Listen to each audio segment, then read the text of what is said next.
എന്ന് ഞാൻ പറയുന്നത് ശ്രദ്ധിക്കണം. ഭാര്യനെ സെലക്ട് ചെയ്യുന്നത് 1.5 മിനിറ്റ് കൊണ്ടാ. ഇങ്ങനെ ചിന്തിക്കണേ, പറയുന്നത് ശരിക്കും ചിന്തിക്കണോ. പെണ്ണ് കാണാൻ പോണ്ടേ? പോണം. നമ്മുടെ തലശ്ശേരി ഉസമട്ടമ്മൽ ഒരു പെൺകുട്ടിയുണ്ട്. നാളെ മോളാ, ഡിഗ്രിക്കാ പഠിക്കുന്നത്.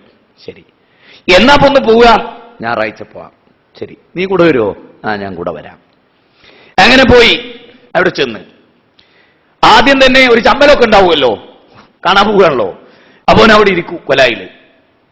അപ്പൊ മോളെ അണിയിച്ചൊരുക്കിയൊക്കെ ഒരു റൂമില് കണ്ടോളി മേടിച്ചല്ലോ. എന്താ പേര്? ആമിന. ഇല്ല പഠിക്കുന്നത് ഡിഗ്രിക്ക്. നേവട്ടെ എത്ര? 1/2 മിനിറ്റ്. ഒരു സ്ഥലത്തൊരു പെണ്ണുണ്ട്. ഞാൻ ഇനി പറയുന്നത് ശ്രദ്ധിക്കണം. ആ പെൺകുട്ടി ഇന്നേരത്താണ് പഠിക്കുന്നത്, ഇന്ന സ്ഥലത്താണ്.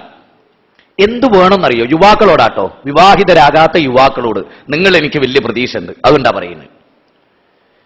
പെണ്ണുണ്ടെന്ന് കേട്ടാ പോയി കാണരുത്, ഒരിക്കലും പോയി കാണരുത്.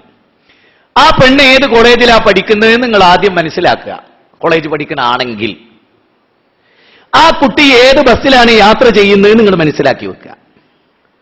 അവള് കയറുന്ന ബസ് സ്റ്റോപ്പിൽ നിന്ന് ആ ബസ്സിൽ നിങ്ങൾ അവളെ ഫോളോ ചെയ്ത് കയറുക. അവളുടെ ബസ്സിലെ നിപ്പ്, ബസ്സിലെ ഇരുത്തം, ബസ്സിലെ പെരുമാറ്റം, ബസ്സിലെ അവളുടെ ബിഹേവിയർ, അവളുടെ മറ്റ് അംബീഷൻസുകൾ, അഭിലാഷങ്ങൾ, അവൾ ചെയ്യുന്ന പ്രവൃത്തികൾ, കാര്യങ്ങൾ നിങ്ങൾ കാണും. ഈ പെൺകുട്ടിയുടെ തണ്ടും തടിയുമുള്ള ആങ്ങളെയ്ത മുജാഹിദ് പൂവാലനോട് ആ തെറിച്ച് ഞങ്ങൾ കലക്കും. മുജാഹിദ് ബാലിശ്ശേരിനോട് കോപ പലർക്കും. എനിക്ക് ഇതിലൊരു വിരോധമില്ല. അനവധി ക്രൂരമായ വാക്കുകൾ കേൾക്കാൻ ഞാൻ റെഡിയാ. ബസ് ഇറങ്ങിയിട്ട് അവൾ കോളേജിലേക്ക് പോകുന്നത് എങ്ങനെ? കോളേജിലെ കുട്ടികളോട് അവൾ എങ്ങനെ?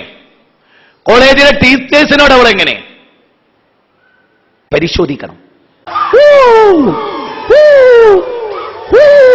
ആസനത്തിൽ മുതലേ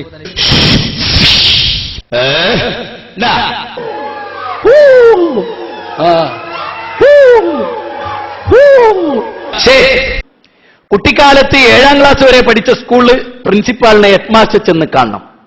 മാഷേ, ഇന്ന ആളുടെ ഇന്ന മകള് ഇന്ന കാലത്ത് ഇന്ന രജിസ്ട്രേഷന്റെ കീഴിൽ ഇവിടെ പഠിച്ചിരുന്നു.